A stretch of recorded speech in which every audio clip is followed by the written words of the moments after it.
Bonjour à toutes et à tous, nous revoici sur Media Ex Machina, cette fois-ci dans un sujet très particulier, très méconnu, mais ô combien important. Aujourd'hui, je vais vous parler...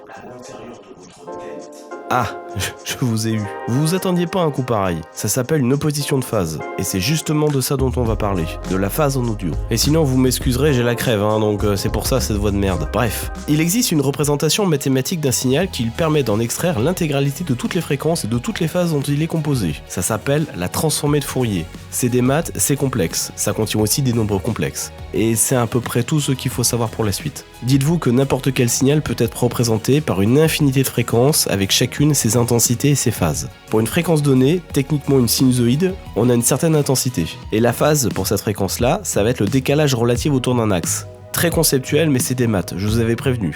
Ça veut dire que la phase, c'est juste une position relative entre deux signaux. Une position que l'on peut exprimer en degrés, en radians, peu importe. Mais aussi en temps, vu que le signal est une onde. Et le temps, c'est la distance, car l'onde se propage. En son, dans l'air, elle se propage lentement, environ 340 mètres par seconde. Autrement dit, deux sons peuvent être totalement identiques, mais si certaines fréquences dont ils sont composés sont décalées dans le temps ou en distance, comme dans le cas où le chemin pour parcourir n'est pas le même entre deux sons, et bien à l'arrivée, il va y avoir un décalage de phase, pour certaines de ces fréquences entre ces deux signaux. Et alors ? Eh bien, ça va avoir tout un tas de conséquences. Bon, déjà, la pire. Si les deux signaux sont totalement inversés, électriquement par exemple, on appelle ça une opposition de phase.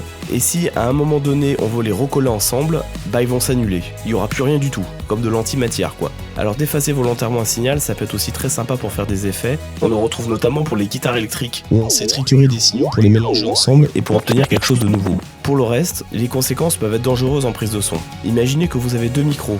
S'ils sont à deux distances différentes d'une même source, il va falloir s'attendre à récupérer deux signaux pas totalement identiques. Si maintenant on les balance l'un contre l'autre en mixage, on va se mettre à additionner des signaux qui ne sont pas parfaitement corrélés entre eux. Et alors ?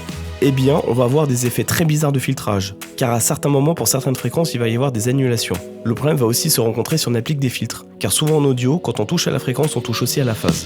Ce sont très désagréables que vous entendez passer ça. Apprenez à l'identifier. Demandez-vous quels signaux ont mal été additionnés. Et pour le coup, dites-vous qu'il vaut mieux qu'un seul signal moyen d'une seule source que l'addition de deux signaux parfaits, mais qui vont mal se corréler entre eux. Pensez-y la prochaine fois que vous additionnerez sur votre timeline le son d'un micro lavalier et le son du micro de votre caméra. Je dis ça, je dis rien, mais je vous ai juste prévenu. Maintenant, déformer la phase d'un signal peut être intéressant, pour des besoins spécifiques.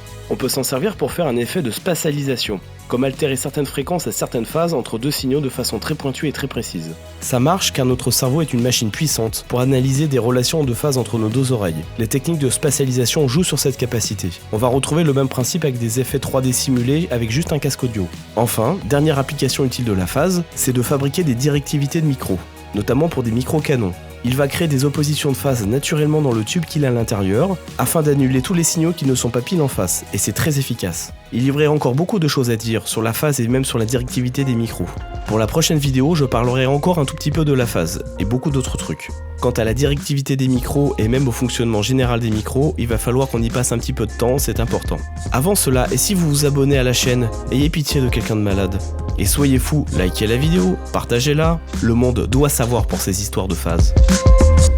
Bonne journée sur Media Ex Machina.